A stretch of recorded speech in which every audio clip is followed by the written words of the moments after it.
I'm a note taker, but you don't have to get every single thing this time. So that would be nice. Right. How many people are you expecting? 100. No, I'm just kidding. Around, roughly, if everybody shows up plus us 5, will be about 16 or 17. Oh, that's a good number. Yeah, yeah. We had 17 this morning. Yes, something close to that. Yes. A full screen. That's what we had.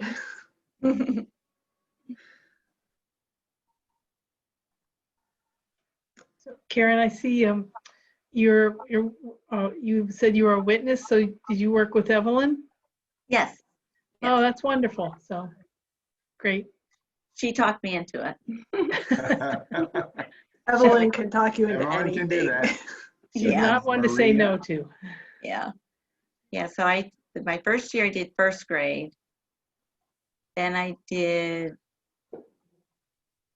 Welcome, Maria. How second are you? grade. Second, great. Second grade. Then I went back to first grade. No, I Maria, actually had second grade last year. But Maria, I have can third you grade hear me? this year. Maria, can you it's hear? good to- Oh, I can hear. Hello. Okay. And can you see everybody? I can see everybody. Okay, great. Just to give a little bit of a welcome to, we're glad you're here. We'll do the official welcome right at 7 when people join, most people join. But for you to know, Mary Hicken is going to be your tech support. So if you need anything with audio visual, she'll be your person to, in the chat box at the bottom of your screen, there will be a menu bar and chat is there. You'll have the ability to chat with Mary for tech support, and you'll have the ability to chat with Kate for questions and answers.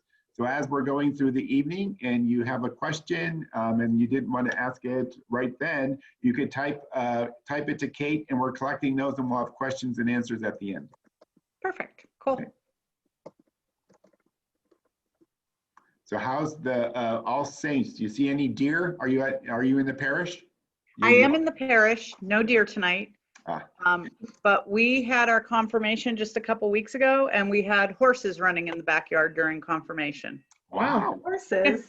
Yeah, they got out from, I don't know, one of the neighbors, and I looked up and there they were all running in the backyard.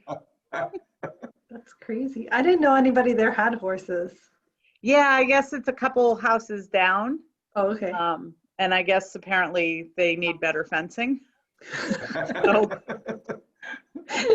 I was gonna ask, did any of your students take the name Paul? You know, ba-dum-bum. they did not. That's why I'm here. Thanks, Jillian. Yeah, we invite you back every time too. I was gonna say, that's why you're muted. I'm just kidding.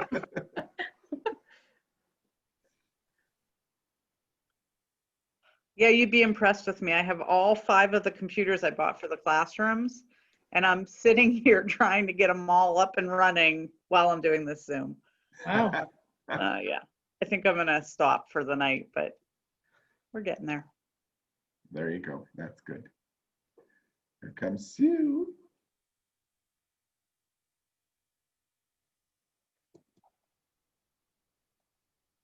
All the silence waiting. I know, it's like, who's coming?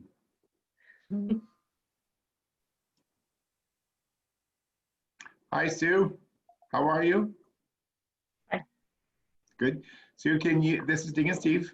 I'm the only guy on this. I'm the only guy on this screen. I just realized. You're so lucky. I am blessed beyond blessed. So I just want to check that you can see and hear everybody. And if you would say something so that we know that we can hear you. We can see you, but let's see if we can hear you. Hi, thanks for doing this. It's nice to be with you. Great, nice to be with you too. So for this evening, Sue, Mary is going to be our tech person. So if you have an issue with audio or visual, you can send a little chat message to her. You can find that at the bottom of your screen. The menu is there.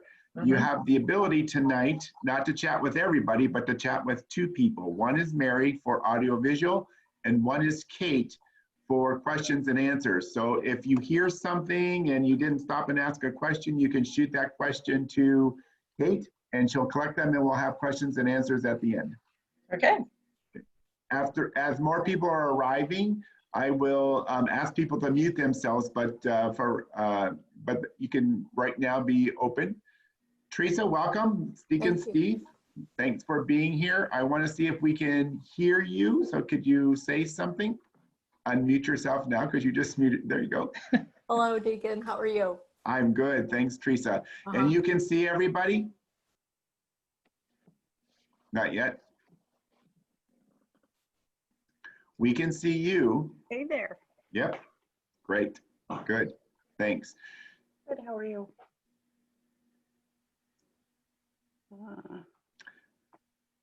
So Teresa, just a heads up that Mary Hicken will be your tech support tonight. So if you have an issue with your sound or video, you can shoot a chat message to Mary and she'll help you out as best she can. And Kate is going to be our question and answer person. So if you have questions, you can send her a chat message as well, which is found at the bottom of your screen when the menu comes up. You can see chat. Hi, Judy. Judy, Hi, Mary. Judy joined us. Hi, Judy. How are you? Hi. Good. How are you? I'm good. Can you see and hear everybody? Yes, I can. Great. Good. And we can see and hear you as well. Good. And you might have heard me say that Mary will be our tech support. So if you have any issues with your video or audio, shoot a chat message to Mary. And if you have any questions, Kate's going to be our question answer person tonight. So you can shoot a chat message to her. Welcome, Sandy. How are you? I'm doing very well. How are you? I'm good, thanks. Can you see and hear everybody? Or just let's see if you can see everybody. I can see you. That's it. Are you on your phone? I am on my phone. Okay. So you could swipe to the right, which I think would give you more pictures, or you could just stay right on speaker view and you'll just get the person that is speaking. I lost you. There you are. There I am. Okay, Yeah. good. I tried swiping and I'll leave it like this. Okay. Okay. All right, great. So Sandy, just if you have any issues tonight with your video or audio, Mary is going to be our tech support for video and audio tonight. And Kate Wilson, Okay. wait, Kate. Kate is going to collect questions for if people have questions as we're going through. You can shoot a little chat message to Kate with your question and we'll deal with those at the end of the session if you had not asked those questions during the session. Hi, Sue, how are you? Sue Burtis, I know there's two Sues here now, but Sue Burtis. Can you hear us, Sue? You're muted, Sue. She's working on it. There we go. There Hi. we There go. we Great. go. Hi, thanks. Hi, Sue. How's it going? Good. You might have heard me say that Mary will be our tech support tonight. So if you have any issues with audio visual, just send her a chat message. Questions go to Make Kate. it nice.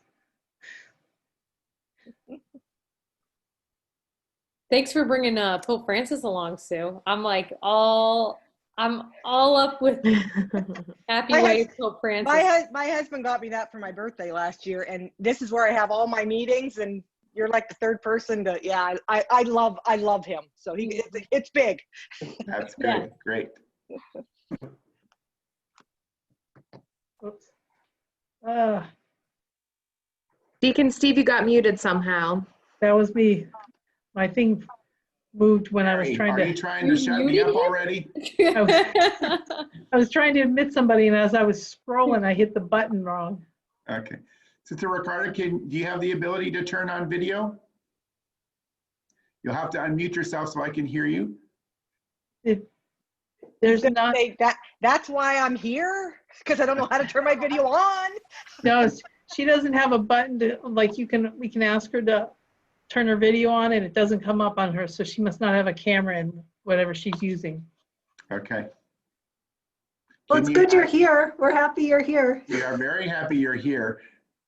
Sister Ricardo, this is Jessie. I'm so glad you made it. I hope you can see us.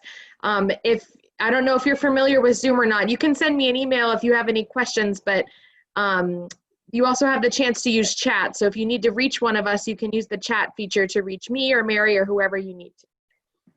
Can she reach you, Jesse, if the chat is just for Mary and Kate? Yeah, it's all the co-hosts. Okay, great. Okay, we're about 7:02. We'll start in a minute or so. As we get ready, I would ask everybody to mute yourselves, because when you mute yourself, that cuts down a lot of the background noise. You know, some of us have little kids running in the background, not me right now. Some of us have noisy air conditioners. Some of us have phones that might be ringing. So it just helps to be respectful to the person who's speaking if we mute ourselves. If you have a question, we'll get to that in a little bit about how we can know that you have a question. One of the easiest ways is just to raise your physical hand. There's also a virtual hand that you can raise too, but we'll show that. But physical hand, we will be able to see that. So in about another minute, I'll just gather us in prayer and we'll start. But we're just gonna wait one more minute just to see if anybody else is arriving. But we're so glad that all of you are here. We had a really good session this morning. So it's what we're presenting tonight, we presented this morning. So you actually get the better version, is what I'll say, is because we debriefed after that, say, oh, what do we need to tweak and things? So you're getting the better version. That's right.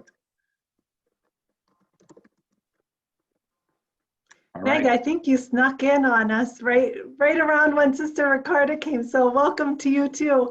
I don't know how much you heard, but Deacon Steve, I'm sure you could. You're so good at the spiel. You could give it again. Meg, welcome. Sorry, I didn't recognize you because I was trying to help Sister Ricarda. But just for you to know, for tonight, Mary Hicken will be your tech support. So if you have any video or audio questions, just send her a chat message, and you can find chat at the bottom of your screen. You'll be able to choose Mary's name and send her a chat message. If you have questions that were not asked in the session, and you would like to shoot those over to Kate, she's going to collect all the questions, and we'll have an opportunity to answer those questions at the end of the session. Okay? Thank you. Nice to meet everybody. You're welcome. Nice to meet you too. Okay, so we're going to begin, as we begin all things, in prayer. So if we can just take a moment to just bring ourselves fully here, fully present to each other and to God, most importantly. So in the name of the Father, and of the Son, and of the Holy Spirit. Loving God, creator of all things, you call us to be in relationship with you and others. Thank you for calling us to be evangelizers, for the opportunity to share with others what you have given to each one of us. May all of those with whom we share the gift of faith discover how you are present in all things. May they come to know you, the one true God, and Jesus Christ, whom you have sent. May the grace of the Holy Spirit guide our heart and lips, so that we may remain constant in loving and praising you. May we be witnesses to the gospel and ministers of your truth. May all our words and actions reflect your love. And we ask all this in your most precious name. Amen. Father, Son, and Holy Spirit. So again, welcome everybody. We are so glad to be here with you to help bring some of techniques that you could use as you're going to be interfacing with your people in your parish.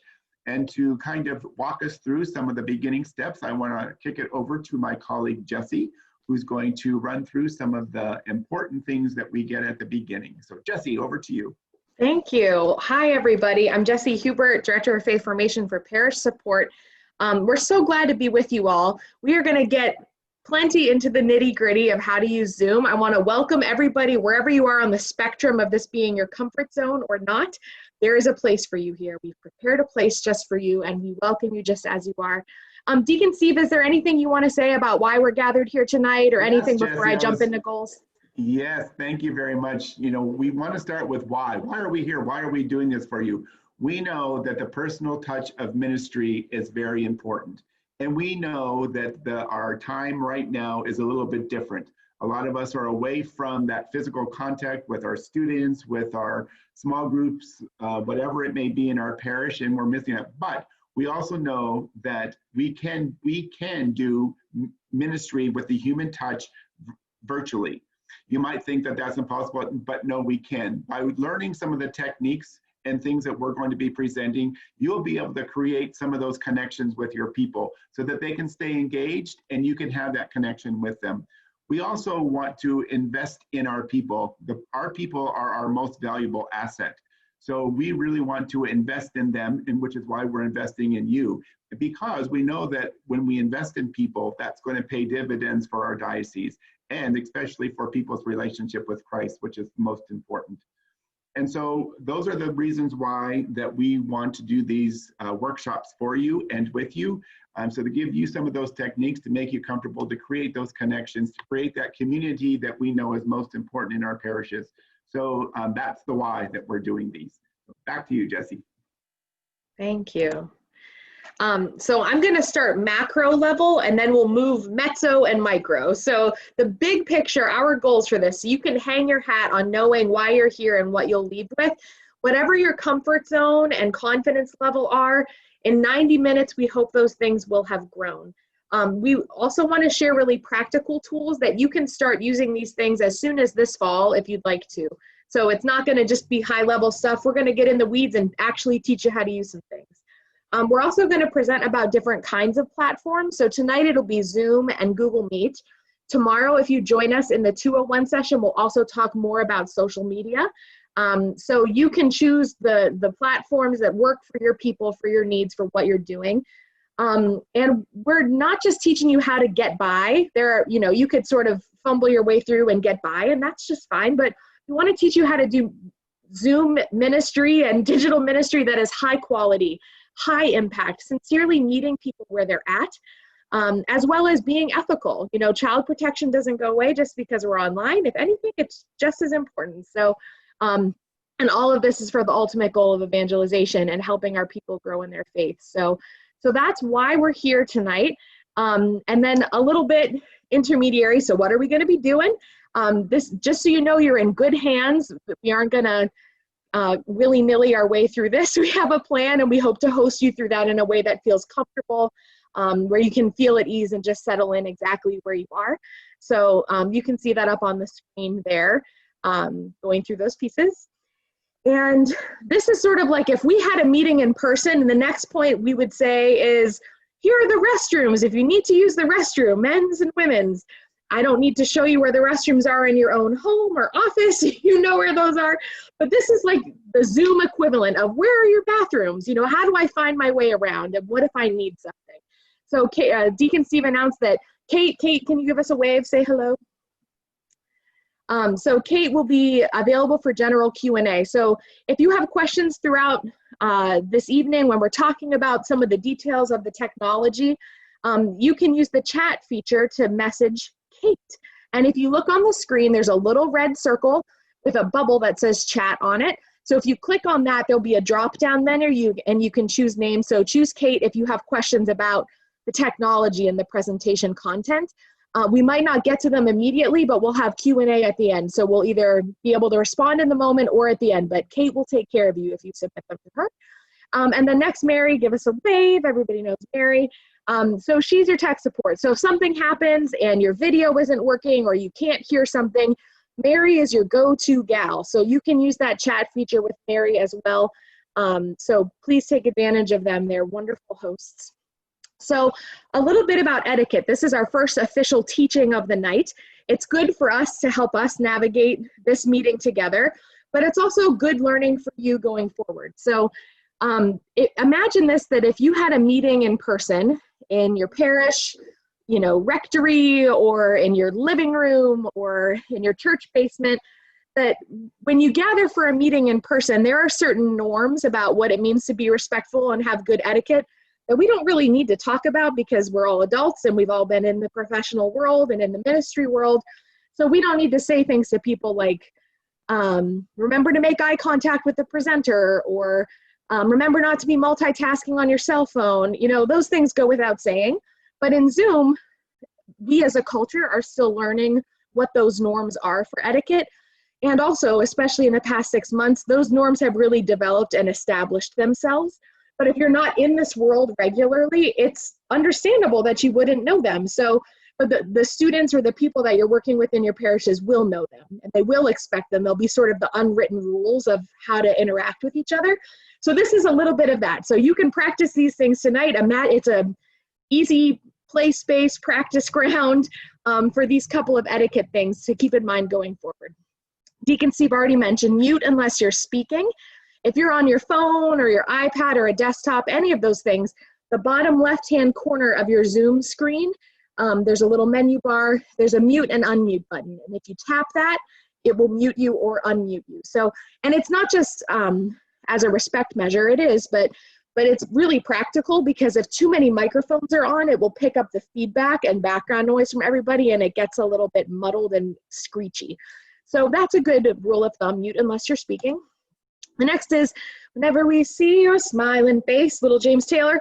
I deliberately chose a picture of me not smiling. We're going to talk about that. We appreciate that for tonight, we're inviting you to keep your video on.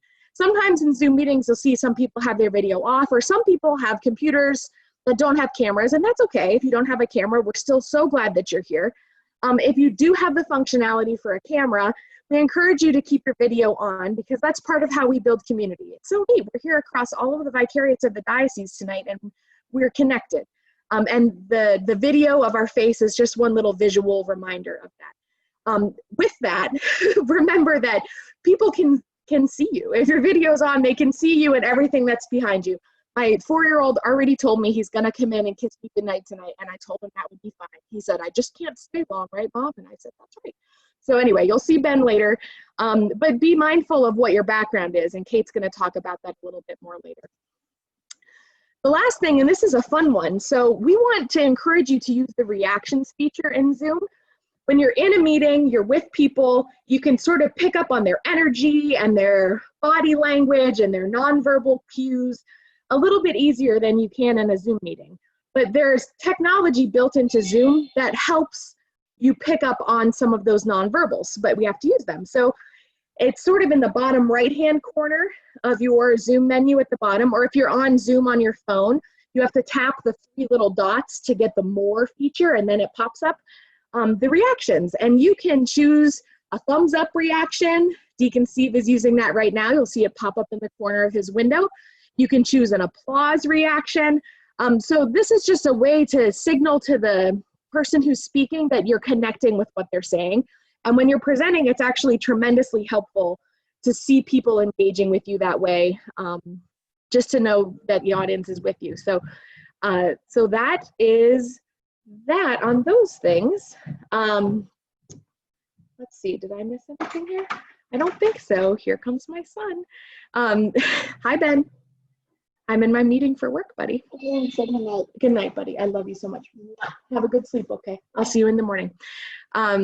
So that's a great tutorial on using your video.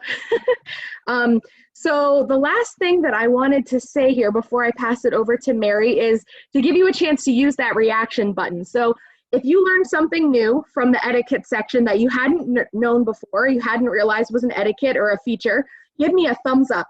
You could do it as a human, just with your actual hand, or in the reaction button, give me a thumbs up if you learned something new. If that was all just a good refresher course, give me the applause. Good refresher, Jesse, but that was all. Okay, Kate, of course, that's good. Okay, that's good. Thanks, everybody. I appreciate that. So the last way that we're going to think about etiquette is how do we keep people safe and how do we have those norms which we're already used to working with in person. So Mary's going to talk to us briefly about child protection for Zoom and Google Hangouts. Thanks, Jesse. I'm just going to give you a couple of notes on child protection. Some of you will be working with children and some of you will not. You'll be working with adults, but it's not a bad policy to know what's going on so that if you run into that situation, you have some idea of how you should be reacting and acting. Do you need permission for a child to participate in your online meeting? Yes, you do. You absolutely need permission. If your parents of children are informed ahead of time that you're going to be doing online classes, for example, and they sign their registration form, you're okay. They know you're doing online and you're covered and you're safe. If you send something to them in email talking to them about that and they reply it's not a bad policy to print that out and save that so you have further proof that the parents knew that you were doing online teaching with children. The other thing is when you are in a meeting with children, you must have 2 adults who have clearances. 2. Well, 2. 2. If you have 1 adult and you cannot find another catechist, for example, who can be with you to help and they have clearances, you can have a parent of one of the children stay with you. But you always have to have 2 adults, preferably 2 with clearances, but absolutely 1 with clearance and then one parent if you have to use a parent instead of an adult with clearances. It's for your protection and for their protection. It's a safety measure for all of us. They're protocols from the Diocese of Erie. Now, we will have a sheet from the Office of the Protection for the Protection of Children and Youth to send to you that gives you our policy on online communications and meetings with children. So we'll be sending that out with some other information after these meetings. And also, I'll give you the name and email address and telephone number for Cindy Zemchek. She's the coordinator in that office, and she can answer all your questions. She's much more knowledgeable about all of our policies than anybody here. So she helped write a bunch of them. So if you have any questions, you can ask me, you can ask Cindy, you can contact any of us, but we might have to pass you on to Cindy if we don't know the answer to it. But are there any questions about this right now? All right. Well, then I'm going to pass you on to Kate.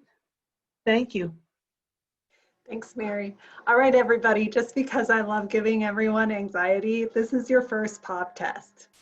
So, are you ready? When you came in, Deacon Steve asked you 3 questions. And those of you who joined early heard them a lot. Do you remember what those 3 questions were? As a group, I'm sure you're going to ace this. You can unmute and just yell it out. What's one of the questions that he asked you when you came on? Can you see me? Can you see me? Sue, you got it. A+ star for you. Virtual clap. Hold on. Can you see me? Awesome. What else did he ask? Can you hear me? Can you hear me? Awesome. Sue, you were like 2 for 3 and going. You got to make the other people work. Can you see me? I'm done. Can you hear me? What else?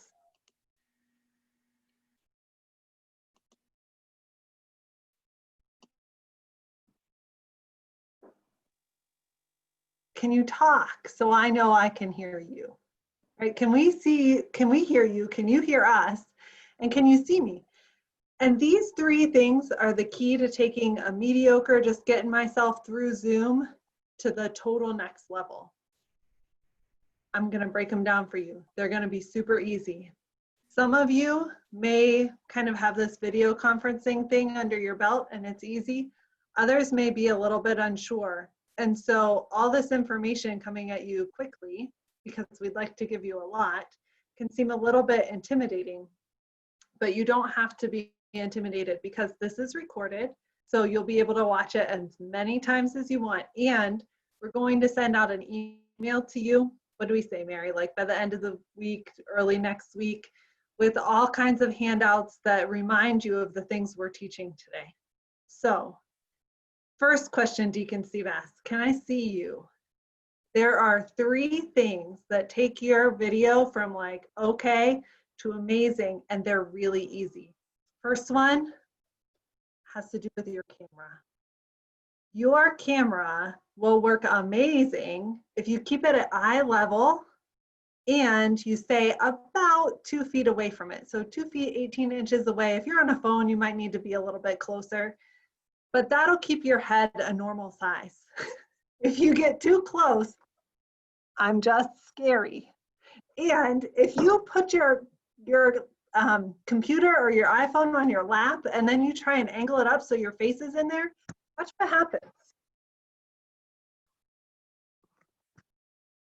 You have to start trimming your nose hairs. Nobody wants to see that. So you want to keep your camera at eye level and you want to keep about 2 feet away from it, 2 feet, 18 inches. That's your first. Raise your hand, virtual or in real life, if you think you can do that.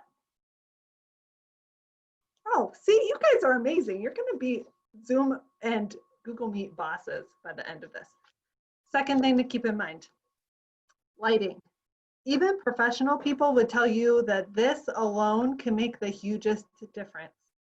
Right now, you can see me and you can see what's behind me. That's because my light source in my office right now is above me, up, and in front of me. So it's a little bit angled in front of me and it's a little bit above me. It's just my normal office light. It's not something special. But if I didn't have an office light in the perfect space, I would just get a lamp and put it on my desk. And if it's too short, I would put some books under it. So it's not hard, but watch this. A lot of times I don't like people seeing what's behind me because I'm a natural clutterer. So windows are wonderful things. And I try and put the window behind me, but look what happens. That light source is super bright and it's right behind me and it's harder to see my face. So when you think about lighting, you want to try and make sure that the brightest light in your room is above you and in front of you. And maybe you're just learning this for the first time and it's going to be amazing. You're going to kind of switch your camera around sometime and you're going to be like, wow, this looks great. So first thing, camera, eye level and about 2 feet away. Second thing, your lighting up and in front. Third thing, your background. Jesse gave us the little cue. Now, your background, there's a key for your background, just 2 things. Keep it simple and keep it a little bit personal. So right now, I'm breaking the rules.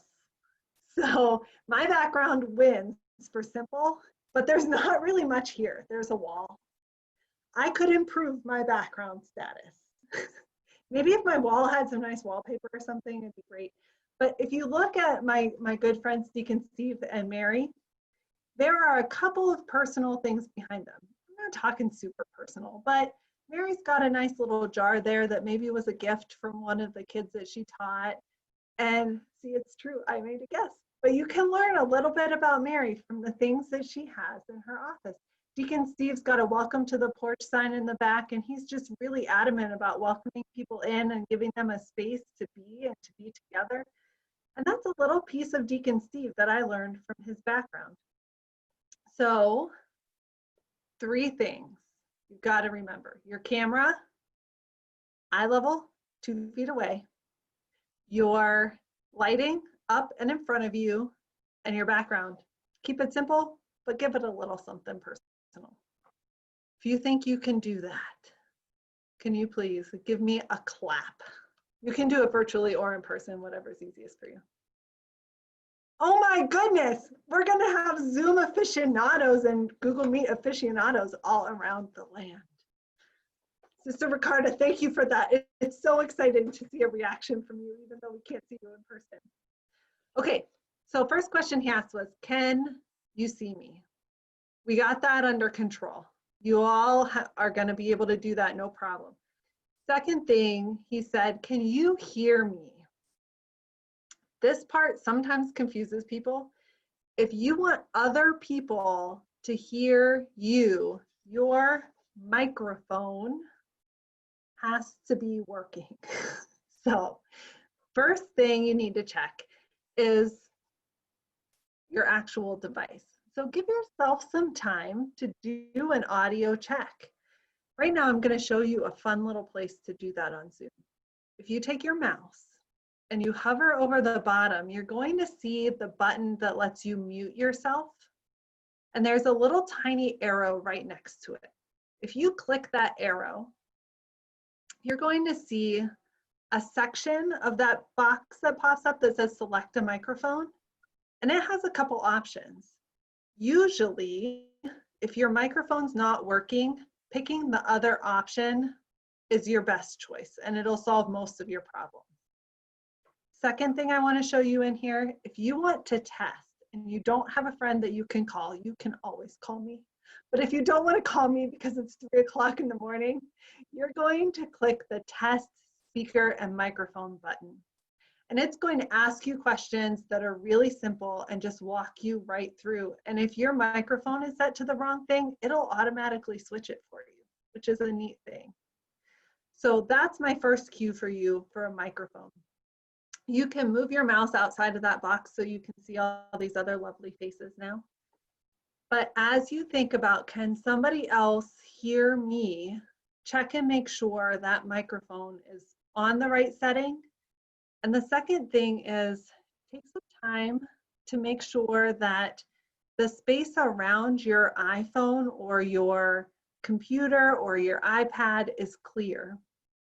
If it's not clear, sometimes what happens is we put like books or papers or our hand over the microphone, and it keeps our voice from getting to other people.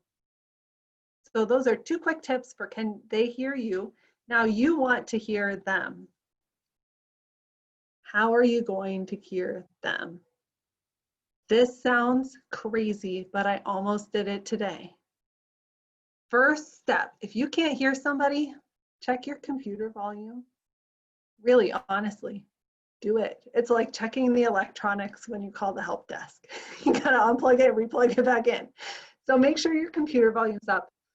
And second, make sure you're using that right speaker. So just like the microphone can have some different settings, you can go to that same place and switch which speaker you're using.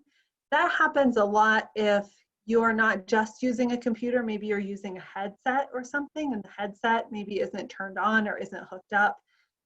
That's the place you would go to fix that.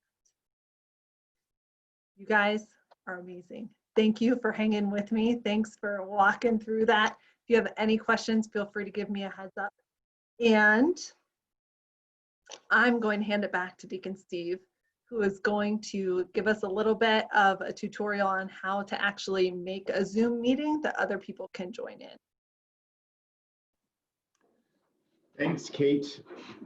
I'm sure we've all heard that people have a little bit of anxiety when they talk about going to a Zoom meeting or a Google Meet meeting because of the technology and things. And just maybe think back on your first experience in terms of joining a meeting or maybe even creating a meeting if you've already had that opportunity. I can share a little bit my anxiety when I had my first Zoom meeting. I did not know what Zoom was, and I was invited to interview for a position with L'Arche USA. And so the headquarters are in Portland, Oregon. So I knew it wasn't going to be an in-face interview. I knew it was going to be a virtual one. I was used to go to meeting at that point, never even really heard of Zoom. And so I was sent this Zoom link, and not only was it from people from across the United States, but it was also across the globe. So somebody from Australia, somebody from Ireland were also on my interviewing committee. So, so I had to kind of do a quick tutorial myself on what is Zoom. Do I need to put some like software on my computer? What do I need to do? That type of thing. So that was a very fearful moment for me, just trying to make sure everything was working before I actually had this interview. And lo and behold, as things tend to happen, I went a half hour early for the check-in to make sure everything was working, and it seemed to be working. I went back 15 minutes later, you know, because it's always good to go arrive at your interview early. And, you know, virtually, you know, what's early? Is it 15 minutes? So I went 15 minutes, it wouldn't work. I actually had to then go to another computer, download the app again and get in, and I had like 3 minutes to spare. I was sweating bullets. So technology sometimes can make us sweat bullets, but I want to say to you, all of us had those moments. All of us will have those moments. Just relax and breathe. There is nothing that cannot be fixed in one of these meetings. So if you lose contact with somebody, you just reconnect. If somebody drops off, you wait till they come back on. It's just relax and breathe. It will be okay. Even if you're the host and you have 15 people there, something happens, you just get back on. We never know when the electricity is going to go out. We never know when, yesterday, as a matter of fact, I don't know if anybody tried, but Zoom had a major outage yesterday because it was the first day of school. Everybody was using it and it crashed. So we were trying to do a meeting and it crashed. So things happen. So just be aware of that. Does anybody have a moment of fear with technology that they'd like to share? It's a moment to just unmute yourself and shout it out. Come on, don't be afraid. No pun intended. Well, I've been having family sessions with, there's, I don't know, 30 some families on with their kiddos sitting there. And I've had two, and I have my second one this past Saturday. I get on an hour before, making sure I'm ready to go, everything's working, and they come on and they're all like, I'm like, it took me, and I was panicking, but you're right. They were all fine. It took me probably 3 minutes to figure out. I had my AirPods in, they were working, and then it's just how it happens. And don't panic. You're right. Just Yeah. so. The more we panic, the more we can't think through some logical steps to fix the problem. So that's why it's just really good to breathe and relax, and we can do that. So thanks for sharing that, Sue. So I'm going to share my screen, and I'm going to walk us through setting up a meeting. So let's hope all this will work.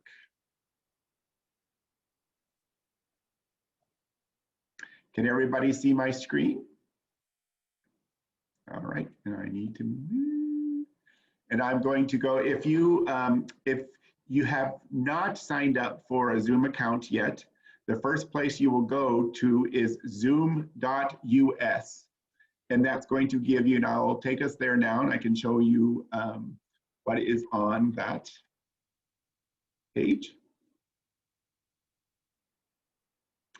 So the first thing I want to show you, if you do not have a Zoom account, is the plans and pricing. So as it arrives, it'll fill out in just 1 second. Sometimes my computer's a little bit slow. But the very first option you have is a free personal Zoom meeting account. You can sign up for a free one.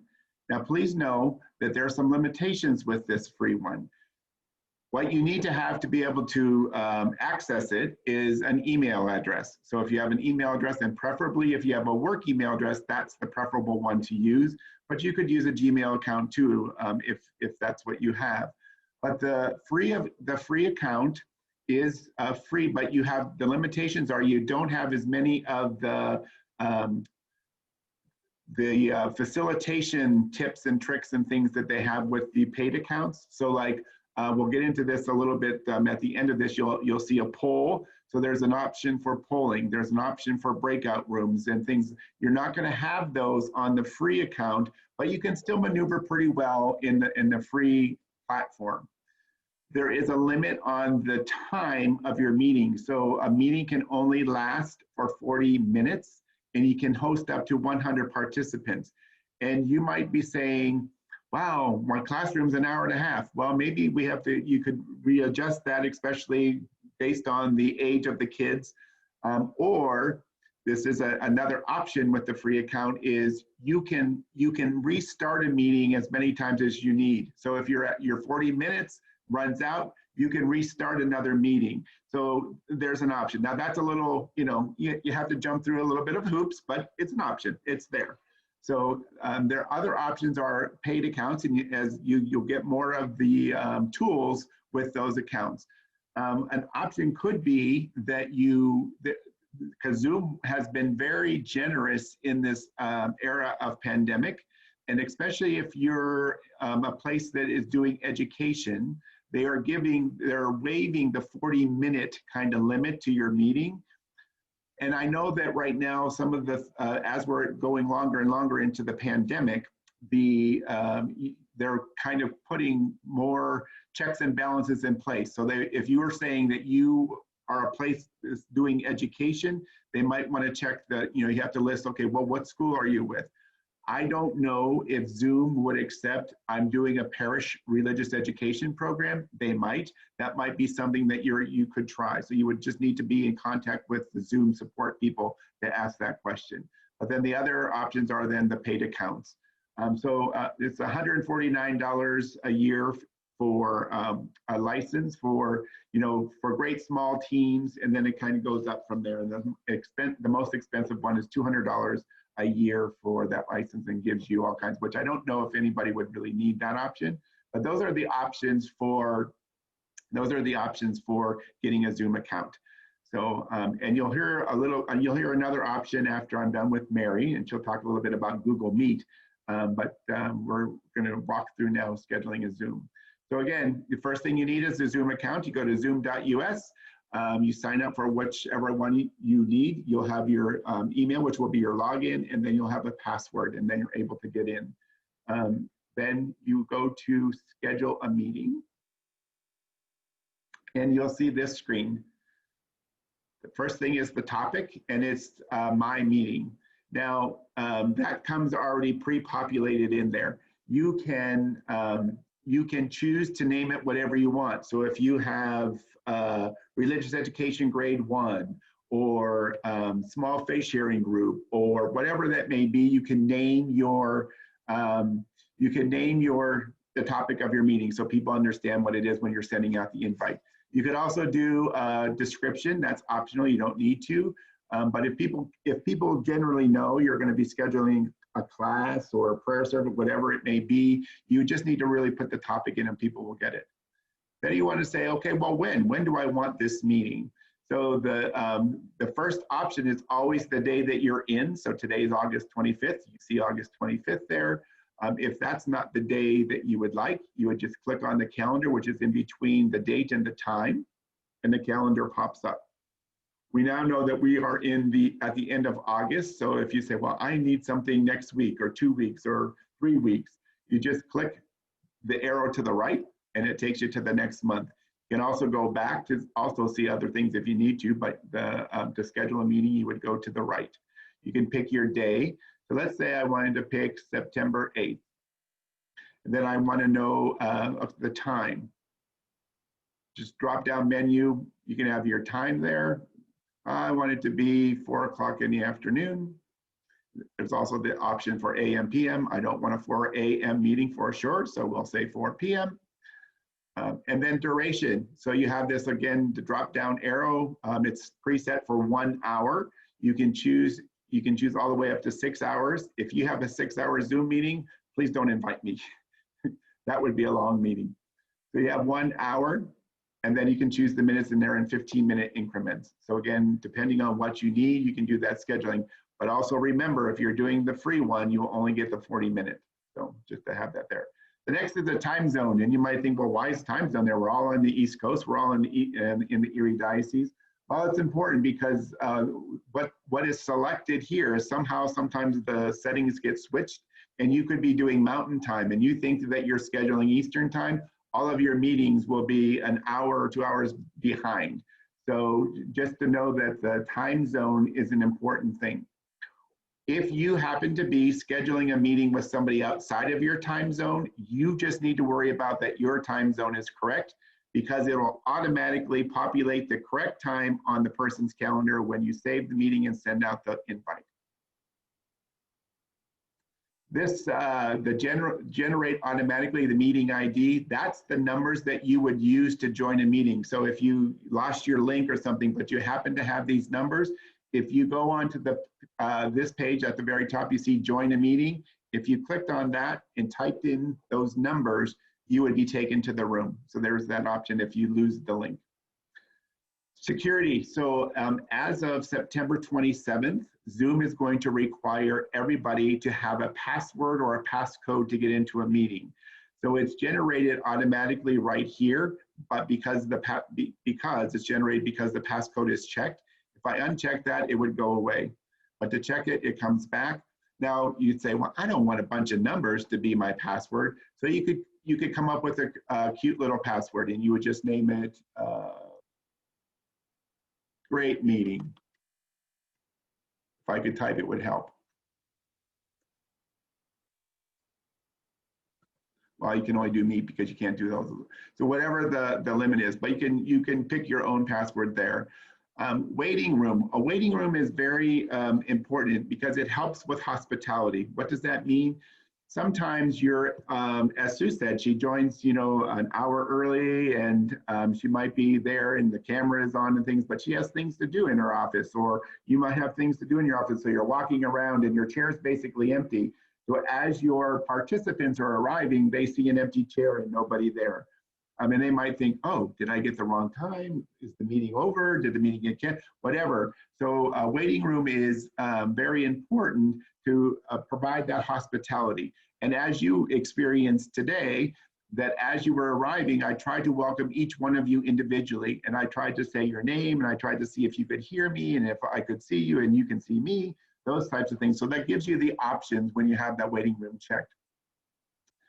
So the meeting options, these are, if you enable people, then they would be able, if you enable join before host, then your participants would be able to be in the room before you arrive there.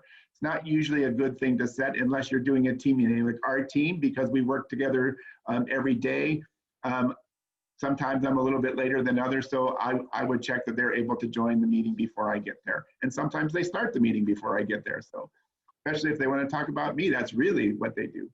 So there's options there that you can do, and we're going to talk a little bit more about these options in the 201 session, but just know they're there. If you wanted an alternative host, the person would need to have a Zoom account as well, and you would just type their email address in here, and they become an alternative host.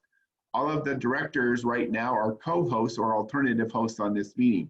So they have the ability to do some things that you're not able to do, like welcome somebody into the room or to do some breakout rooms. So there's some options that the host and the co-host have that participants don't.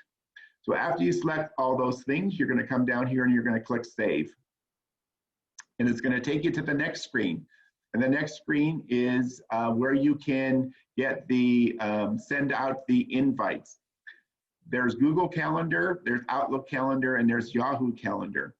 So for, just to say, you have their email address, that you have the participants' email addresses, you would click Outlook Calendar. It would go on your Outlook Calendar automatically, and then also an email screen would come up. You would just type in all the email addresses that you would want the invitation to go to, and then send, and it goes to them, and it goes on their Outlook calendars as well automatically.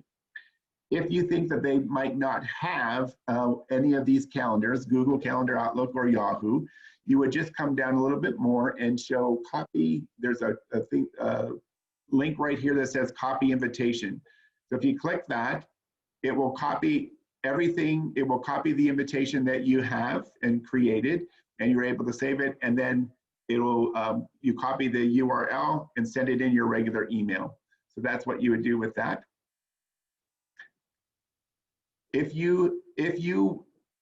We could have the ability right now to start this meeting. I don't want to start this meeting because we scheduled it for September 8th. But if you did, you could start this meeting anytime from now until September 8th when it was supposed to end. So if you have things that you want to put in the meeting, like again, we're going to talk about this in tomorrow's session. If you wanted to do a poll, create a poll, you could go in, start this meeting, create the poll, and then have it saved for the September 8th meeting. So there's things that you can do in the meeting up until the time that it's over. So that's basically how you start and schedule a Zoom meeting. It's going to, and never fret, we're going to send you these notes and things because that was somebody's question this morning. I need step-by-step detail, will you send them? So you will receive step-by-step notes that tell you how to log in. And I would say practice with it a little bit when you have your account. Just practice scheduling a meeting with a friend or something, just because then it works out all the kinks. It's very slick, very easy, and you'll be a pro in no time. So that's scheduling a meeting on Zoom, and I'm going to kick it over to Mary, who's going to teach you how to schedule a meeting on Google Meet. Good evening again. So I'm going to talk a little briefly about a different option that's out there called Google Meet. How many of you had a Google email address or Gmail address before I asked, before this meeting started and I sent out the information? A good number of you, that's good. If you have Google email address, you have access to a lot of different Google tools. So one of them is Google Meet. Now the rest of them you have to look up and try and figure out yourself, because today we're just talking about Meet. But Google Meet is an alternative to using the Zoom feature. And so what I'm going to do is show you a little clip of an email, or I can't talk either. Deacon Steve can't type and I can't talk. So I'm going to show you a little video clip. There are hundreds, maybe thousands of them out there as video tutorials. I picked a short one so that we can have some little, besides hearing me, you can hear a little video about how to do a Google Meet, and then we'll come back and talk about it a little bit. So I'm going to share my screen with you and show you a video pretty quickly. It's not letting me share. Deacon Steve?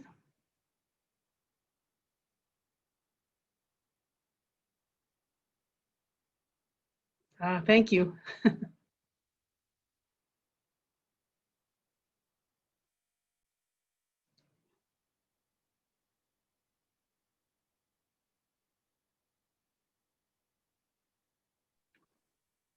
Is it me?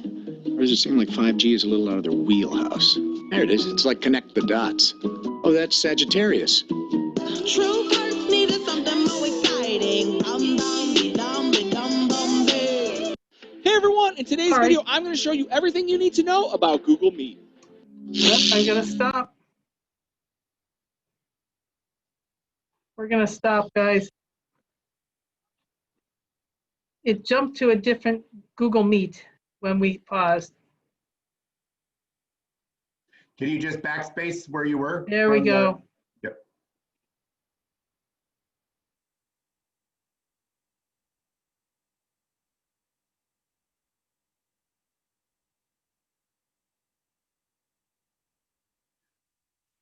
See how calm and relaxed we are in the midst of a glitch of technology? Just breathe, breathe in, breathe out.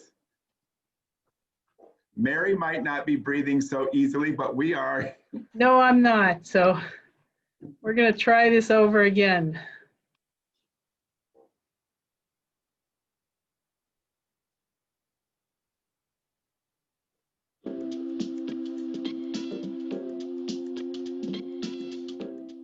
In this video, we will cover how to share your screen during a Google Meet. Nope. First, Well, I don't know what happened to my make sure you're video. on Google See, you Chrome. guys are getting the what not to do today. So give me a second again. I'm sorry, everyone. This might be a great time to answer one of the questions that came in already. When we were talking about Zoom, someone had asked, Meg, I think it was you, about which email to use for your Zoom and how do you kind of navigate those things. So team, I'm happy to take a go at it. If anybody else feels like they need to, that's fine too. Yeah, okay. So there are tons of things to think about when you talk about which email address you're going to use with your Zoom account. So I'm going to talk about some of the issues that you may face or things that you might want to consider. So the first thing is, if you have a work account, that's probably the best one to use. So for yourself, if you are a leader, you would probably use a work email account. If someone doesn't have a work email account with your parish, then what you may want to consider doing, instead of using a personal account where kind of that line between volunteering and personal and everything kind of gets a little mushy and sometimes complicated, is set up an account for your catechist that's like, I don't know, St. Cunegunda first grade at gmail.com. So Gmail accounts are free, and make sure that your catechist has a password to that account, but also you have a password to that account. And what that does is it protects you and your catechist. You have access to everything that's happening from that account. It's also great to have anytime when you have technology, whether it's social media, email, whatever, to make sure that not just one adult, but 2, maybe 3 adults have access to that. It's safer. Everybody knows that there's more than one eye on the thing. So yeah, I just want to back you up on that point. Actually, the USCCB does say, especially with social media accounts, to have at least 2 adults with access to usernames and passwords.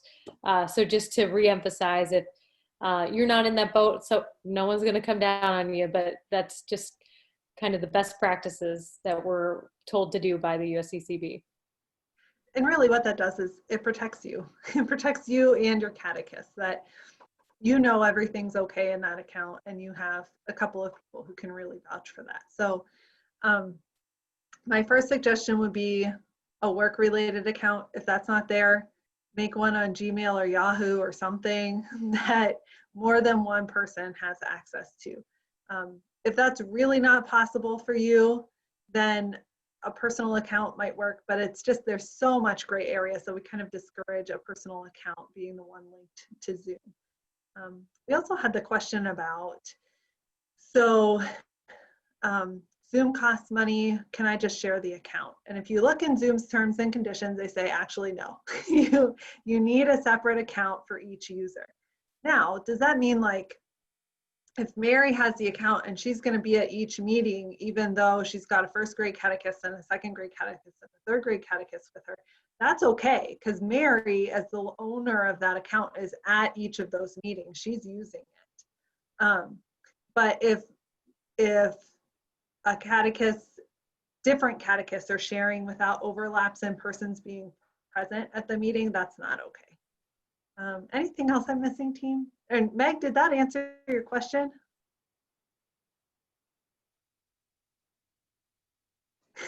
Okay. Okay, can you hear me? Yes. What is this for? I know Mary's going to go over Google Classroom, but does that go for Google Classroom too? Stay away from the personal emails and stick with like a school one or work-related one? Yes. I would suggest that, yeah. Okay. And the reason we say that is, you know, God forbid the parish or someone, you know, is pulled into allegations or anything like that, and you don't have separate accounts, they're going to pull that one account then, and they're going to get everything that was ever in your inbox, right? Which is, again, is just uncomfortable, and for privacy terms on your own half, you probably don't want everything that is ever in your inbox. Not that there's anything scandalous, but it's just private, right? So that's why. They are going to go into your, if you get called into question, they will go into all your private emails anyway. So just be aware. But anyway, it's just keeping those emails separate also helps just keep those lines clean and keeps people understanding, and just, it helps all of us, right? Kind of keep that understanding. While I'm here, I'm in an official capacity, and especially careful and aware of what I'm doing. So yeah, but okay. That's a great question. Way to think ahead. Mary, are you ready? Oh yeah, I think I have it this time. We didn't lose anybody, so thank you all for staying. So let's give it another try.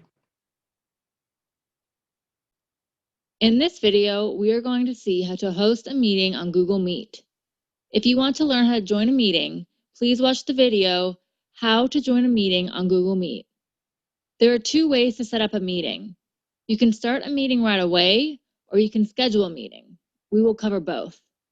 To start a meeting right away, go to meet.google.com. Now click on Join or Start a Meeting. Enter a meeting name and click on Continue. On this page, you can configure the audio and video settings before joining the meeting. Make sure to allow the browser to access your microphone and camera. Otherwise, the microphone and camera will not work. You can turn off your camera by clicking this button. You can turn it back on during the meeting. You can also turn off your microphone. This indicator moves when the microphone is picking up any sounds. Click on More Options and then on Settings to change your audio and video settings. Once you're ready, click on Join Now to start the meeting. This message shows you the meeting information again. You can send it to the other participants or add people manually using this button. Select the people you want to invite and click on Send Email. You are now in the meeting waiting for other participants. Now we are going to review how to schedule a meeting. Open your Google Calendar and click on the Create button to create a new event. Add a title and change the date. Add other guests or participants. To link a Google Meet meeting to this event, click on Add Google Meet Video Conferencing. The new meeting has been created and linked to this event. Add a description if necessary.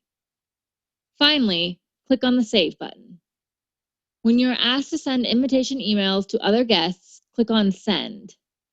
If you are inviting guests from outside your organization, you will get this message. Click on Invite External Guests. The meeting has been scheduled. When it's time to start the meeting, click on the calendar event to see the details. Then click on Join with Google Meet. After making sure your camera and microphone are working, click on Join Now. You are now in the meeting waiting for other participants. Let's review the settings. In the top right corner, you can see the participants.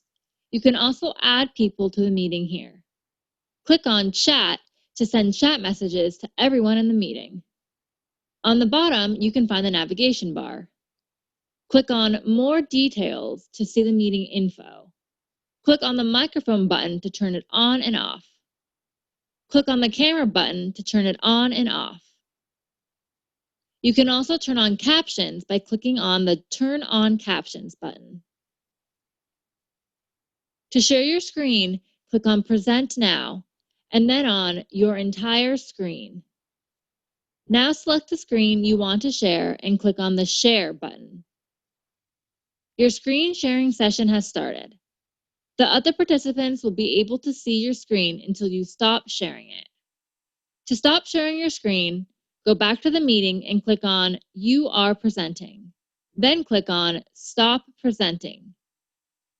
To leave the meeting, click on the Leave Call button.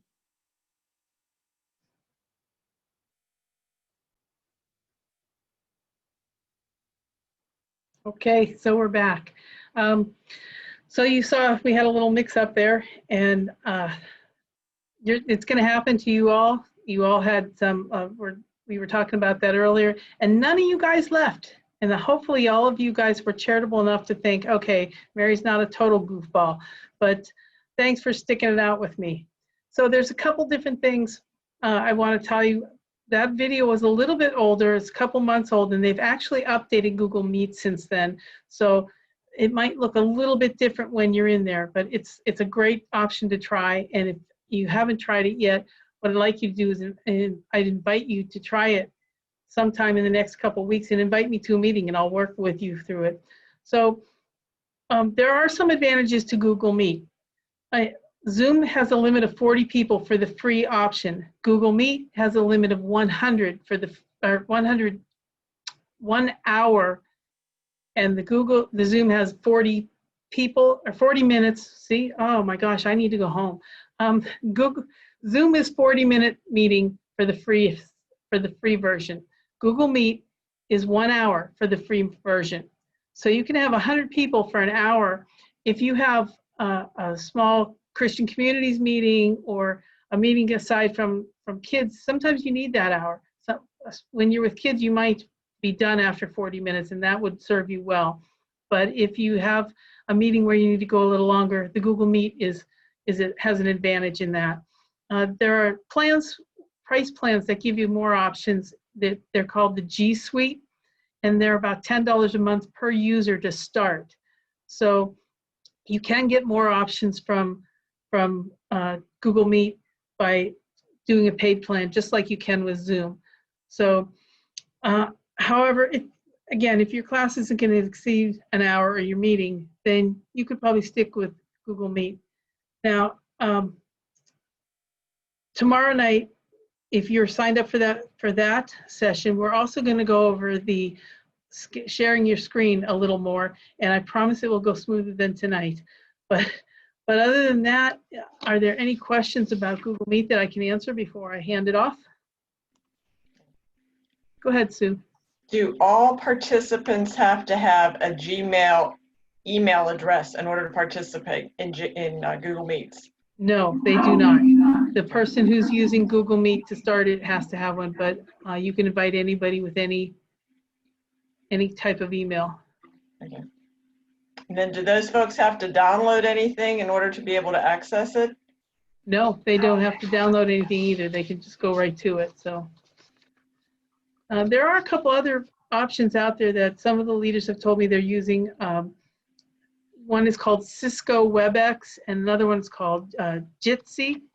And there's dozens of them out there that are free that you can do some searching on, but these are the ones that we found that seem to be most reliable and that we could find the most about, and they were great free versions. So, but if neither of those will work for you, keep searching and see if there's something else comes up for you. I know. One of the important things I would encourage everybody to do if you're looking at some of those other options is to make sure that about their security. You know, how can people get into the meetings and things like that? So security could be an issue for some of the other ones, but so just be aware of that. Right. And another question is, does Google Meets have breakout rooms as well, or no?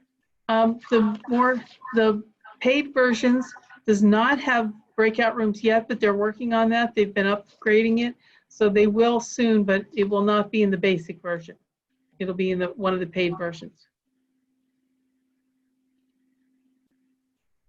You said Zoom does not have breakout rooms in the free version, because on their listing, it looks like they do have breakout rooms when they have the comparison between free, paid, et cetera, et cetera. But I can't, when I look at the screen, I don't see any breakout rooms on the free version, so I was confused.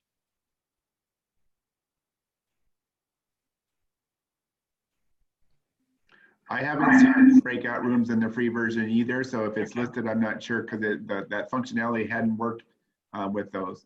And with 40 minutes, you might not be able to do the breakout. So right, which that's Okay, Maria had a question.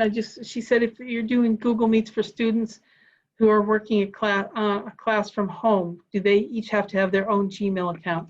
No, and personally, you should be, if you can go through the parents and their email account, that would be a much better option anyway. But it can be any email account and you can still work with them on Google Meet. I do have another question with the Zoom. So if we did the paid version of Zoom and we were going to do breakout rooms, would we have to pay separately for each person that, like if I broke it out into 5 classrooms, we'll say, would I have to buy 5 licenses? Yeah. Is that okay? If you're having, as Kate said before, so like if you were the owner of the account, say the license, and you were going to be in each one of those classrooms, then it could all probably be scheduled through you and you would only need one. But if you want your catechists, each one to schedule their own and lead their own, then you would need a license for each one. Okay. Maria, are you asking if they do one or breakout rooms from one meeting and break out into separate meetings? Sort of. So what we're doing with our high schoolers is they're going to meet and then they're going to break out into each class, 9, 10, and 11, and then they're going to come back together. So I thought for the kids at home, we could do one Zoom and then do a breakout session for the 3 teachers, but then bring them all back together to end. If you all started, if you all started in the same room, yes, you could do that with one account and then send them into breakout rooms. Yes. Okay. Great idea. By the way, I just verified that breakout rooms are included on the Zoom basic/free account.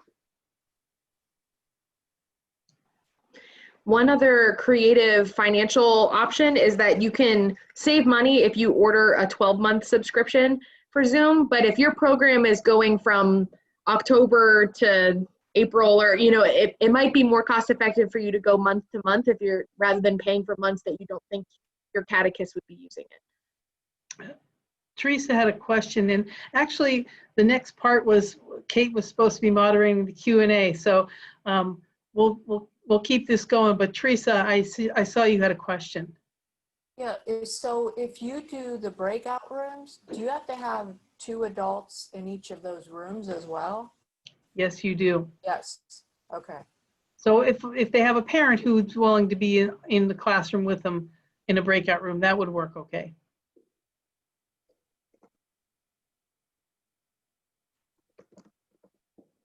So Kate, we've been stomping on your Q&A right now. So if you have if Kate has more questions maybe that came up to her, I'll pass that along to Kate. It's not my Q&A. I think the only question that came in so far for me directly was the one about email addresses. But this is a great time for, if you have questions, going all the way back to what Jesse shared about etiquette, through setting up your camera and your audio and your visual and all that business, all the way through setting up a meeting. Mary's gonna send me the URL to the video she showed. So if you're somebody who wants to rewatch that video tonight because you're an overachiever or something, no, I'm kidding. But like if you want to keep the URL and play around with it tomorrow and see which one you like better, you'll have that, and I'll just share that with you all. But this is open floor for any questions, and we're here, and we know, just as a caveat to questions, this is kind of like the doctor's office where the doctor says to you before you leave, do you have any other questions? And you say no, and then you sit down in the car and you go, oh, yes, indeed, I have 10. So we're not going to be gone when this Zoom is over. You can feel free to email any of us. I know you have Mary's contact information because she emailed you the invitation, but any of us on the team would be more than happy to walk you through anything we presented tonight. I have a question about the chat feature. I don't know why I can only chat with one of you. I don't think I've ever had that. It won't allow me to do it to all of you. I've emailed Jillian, Steve, and Jesse because I didn't want to keep asking the same person. I don't know, and there's no place to change it. Right, so there's an option in Zoom that you can have people chat with everyone or have them chat only with a host. And tonight, just to streamline things, we were sending questions my direction and good to know. Text stuff to Mary.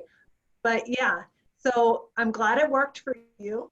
I'm glad, but that won't automatically happen. That's a special option in the settings. Okay. When you set up a I thought it was meeting. something I was doing.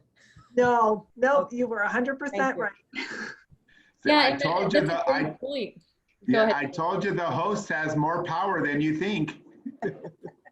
And that's a great point, you know, for anybody who's worried about classroom management or you know, students messaging each other and you're not in on it or whatnot. So that's another great feature to kind of think about. And if you want to walk through that and how to set that up, any of us would be happy to show you too.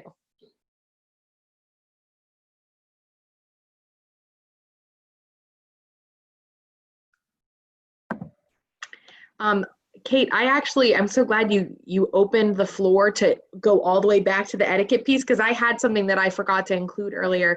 There's one other etiquette hot tip that's really good to know for Zoom. And again, it's one of those unwritten rules that you might pick up on or you might have to learn on purpose, but that is to please multitask mindfully. So Zoom is really designed to be multitasking friendly. And some people like me love that, because I can be reacting to things, I can be chatting on the side, I can be, you know, scrolling my emails from my mom in the background, I can be responding to my text or my husband downstairs. I wasn't doing all of that tonight. But you do sort of feel this freedom both within the platform to multitask within it to get the most out of it, but also outside of the platform. You know, you see my little box and there might be a temptation to be doing other things. So just know that it's a good habit to get into, that when you're in a Zoom that someone else is hosting, to be really present to it, which might include all of those things like the chat feature and the reactions, and for folks who aren't familiar with Zoom, sometimes that can look like someone's being disrespectful, because you might notice that I'm typing a lot, or, you know, I'm kind of doing things on my screen and I might be really present to the meeting, but it might look disrespectful to somebody who doesn't know that you can use it that way. Or there are people who do try to do a lot of things outside of the meeting. So if you're gonna multitask during a Zoom meeting, do it mindfully, take advantage of what's there if the folks have set up the culture to encourage you to do that. And be aware that you might have to message someone on the side if you notice that they aren't doing what you're hoping that they would do. Make sense? I have another question, if that's okay. I did not realize that you could do this, and I'm hoping I understood it correctly.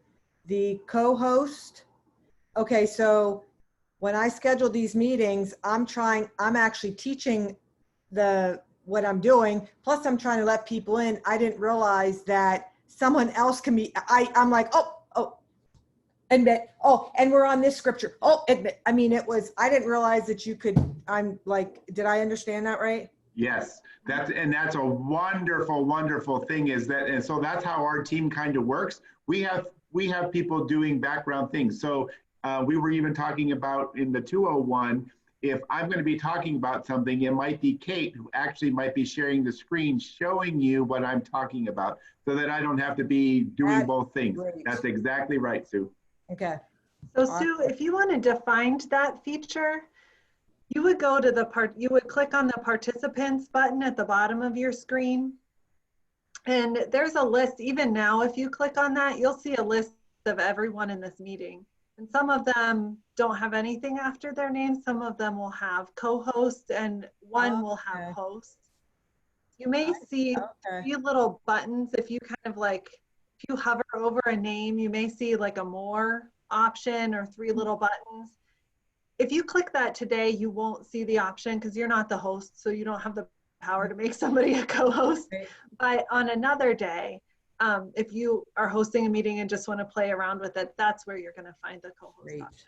Thank you for that. That like just made my night. Awesome.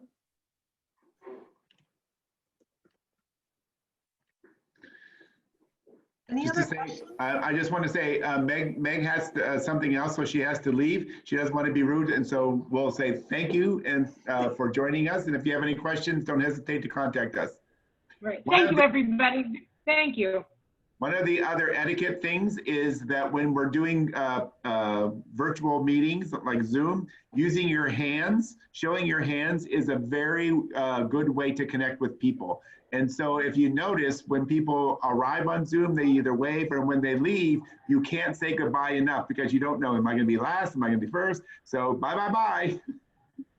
Bye, everybody. Thank you. I have a right question. now is that space where, oh, go ahead, Teresa. Sorry, Kate. I see at the bottom of my screen, there's a record button. Does that mean that I have the option to record this, or is that only for the host? I think you can click it and request from the host to record, but the host would have to say that it's okay to record. Oh, and we have been recording. Okay. And do you have to get an approval from people when you record? Like, Host does if we have to do that, approve. we should get an approval? Yeah. Yes. Okay. Yeah, especially if you're going to post it somewhere. Especially, you would especially, wanna- especially if there are minors. Yeah. Well, that's what I was going to ask. You couldn't use that as your safety net and record it so that do you know what I'm saying? You cannot record it without I'm sorry, Kate, go ahead. Go ahead. Mary, you were absolutely right. You can't record without permission. Teresa, absolutely, you can record to prove that everything's okay going on in that room, and that's a wonderful thing to do. Practically, think about the sheer quantity of video you're going to have stored. So I'm not sure what the upper end limit, I've never tested the upper end limit of Zoom's cloud capability for storing, but I know that, computers have a limit too. So if you stored it for an amount of time and whatever, but that it is an option for sure. You can see I believe that the recording, when you have it on Zoom, it's only there for a certain amount of days. It could be like a month, but you have the ability to, for a month, and then you have to put it on your own computer and take it off the Zoom cloud. And you'll see both of those options. You can record right to your computer right at the very beginning in case you're nervous about that. But both those options are there when you click the little record button. Would the recording be included in our photo authorization? I'm not positive about the recordings because I would say you would have to have a specific permission for recording kids. In fact, I have that on my list to talk to Cindy Zamchek about, because absolutely you have to have it for photo permission, but so I would assume a recording permission would also be needed, but I have not gotten that answer yet from the Office of Protection of Children and Youth. Okay, thanks. I will get that and I will let you guys all know.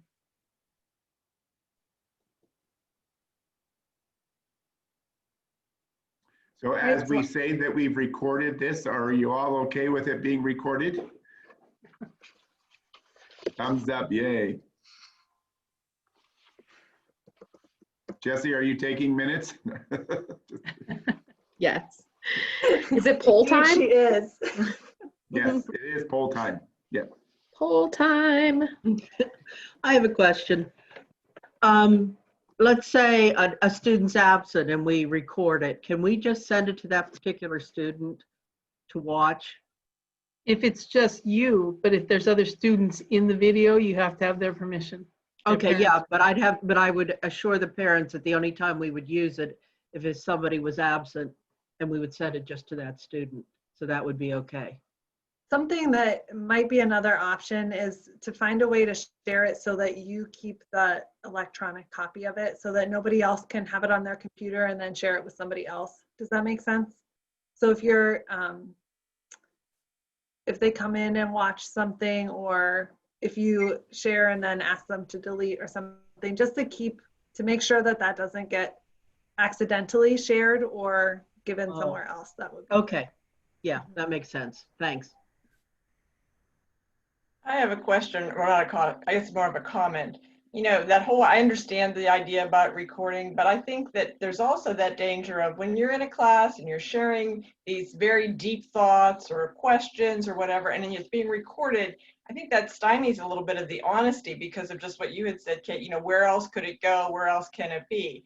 And, you know, I understand you might want to record like a play, you know, if a kid's doing a play and you want to share that, but for all of your classes and all of your stuff, I don't know, that just feels a little uncomfortable with people's comfort levels, whether it's with children or with adults. If you're sharing and it's with that group, that's different than having it recorded and who knows where it's going to go. Right. definitely a consideration. I think there's a generational gap a little bit. I think younger kids are used to being recorded so much that it doesn't, for better or for worse, it doesn't kind of come onto their consciousness as much as, like, I'm very aware when something's recorded or not. Most people in my generation are kind of half and half. Most people who are a little bit older than me are very, very aware. And most people who are a little bit younger than me are much more free with sharing online and online recorded things. Even just think about, I don't know if you've heard of TikTok, but people do videos of themselves and post it, doing all kinds of stuff in their home, telling people where they are all the time. So definitely I would take that into consideration. But also definitely realizing that there's different levels of comfort, and just feeling out your people. You know your people, Sue. You would be awesome at that.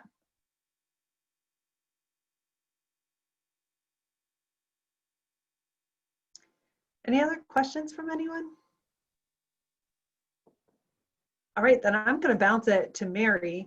She has a poll for you, which is kind of a fun interactive thing that is something we'll talk about tomorrow. So if it piques your interest and you'd like to come back and learn more, tomorrow at 10 and at 7, we're going to have another one of these.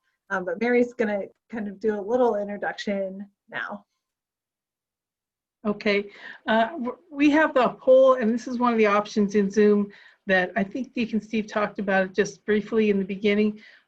It's kind of a fun thing. You can do fun polls, you can do serious polls, but the poll we put together is to find out a little bit about how you felt, how are you feeling after having this class. So I'm going to launch the poll and give you about 60 seconds to answer the question. There's one question, and you can click on as many answers as you want. So there's, I think, 7 or 8 options. You can click them all if you want, or just the ones that apply to you, please, though. And then what we'll do is we'll share the results in a few minutes, okay? So Deacon Steve said we should have the Jeopardy music playing during this, but we didn't record it. Mary's just going to sing. If I sing, they will leave the meeting. So Jesse could sing.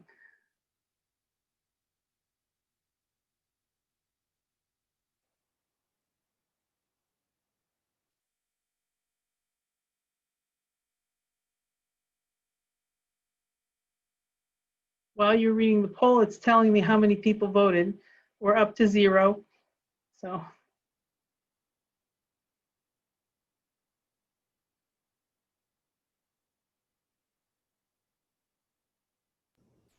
I'm glad you didn't play music because I cannot multitask. Oh, I know you can.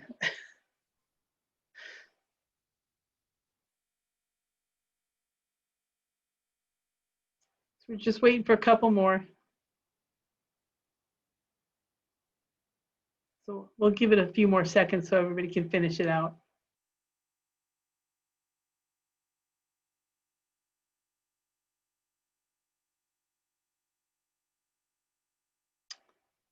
All right, we're gonna close the poll now. There's just a little button to click on and we finished it, and I'm gonna share the results with you. So 100% of you said you know how to use the chat feature and the reaction features on Zoom. There we go, Jesse. And you know how to turn your camera and speaker on and off, and you understand the basic. Wow, you guys are great. You know a lot of stuff. You did great today on this. So not too many people are comfortable sharing a Google Meet or starting a meeting, Google Meet session. Maybe that's because the presenter was so flustered over her little video. So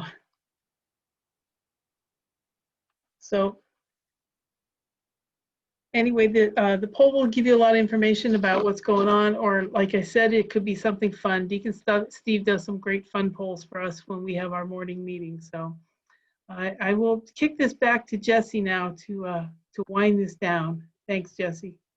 You're welcome. Okie doke. So just some closing announcements here. We want to thank you firstly for being with us. We know it's late. We're going to be mindful. We're going to end right on time. So watch your email for handouts from this session. And on that note, you noticed that, and we did too, that there was a Polly Lindy who was trying to join the meeting. None of us know her personally. It appears that she's somebody from our diocese. So Mary was trying to chat with her to get her email address. So if you happen to know Polly, and could you please send Mary a chat to let her know that? And if you happen to know what parish she's at or how we could find her email address, we'd be really grateful because we want to make sure that we send her the information and not leave her out of the loop. So if you know Polly, please send her so she can be included on the email. Send that info to Mary.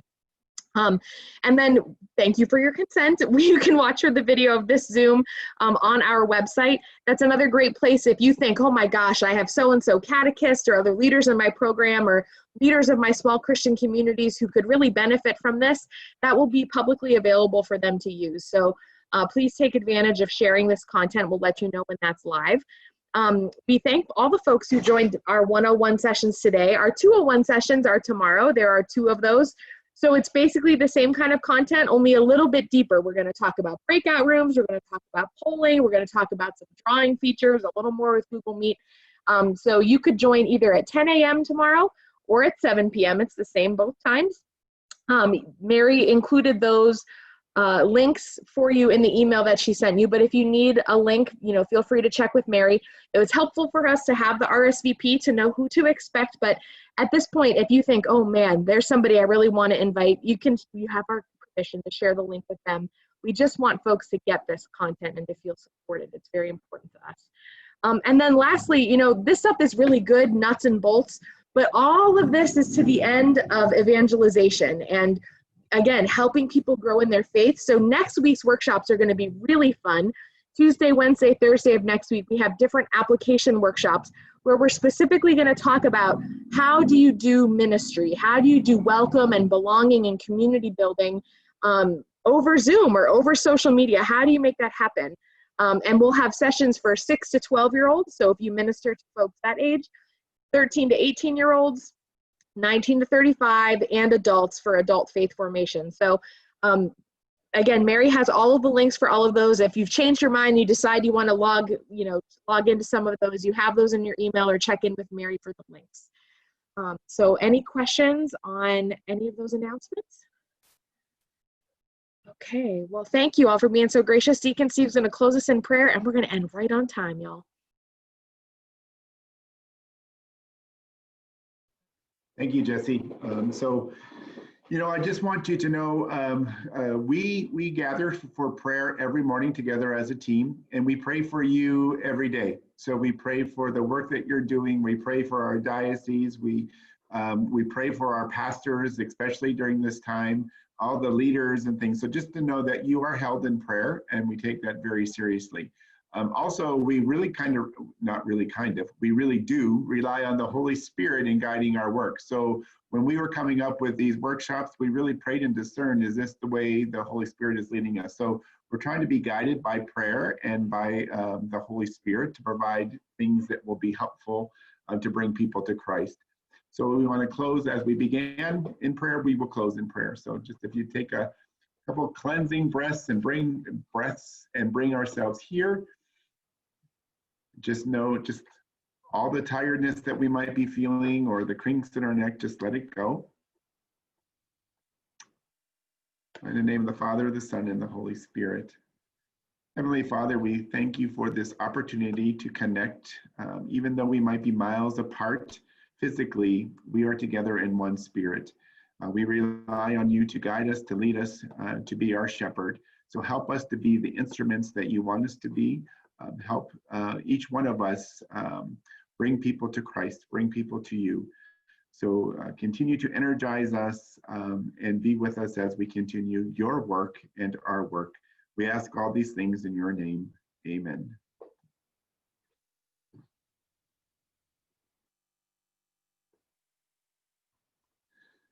So now let's see how many times we can say goodbye to each other as you're all flying off the screens. Friend, friend, friend, friend, friend, friend. Thank you so much for coming. We look forward to seeing you in the other workshops. Bye, everybody.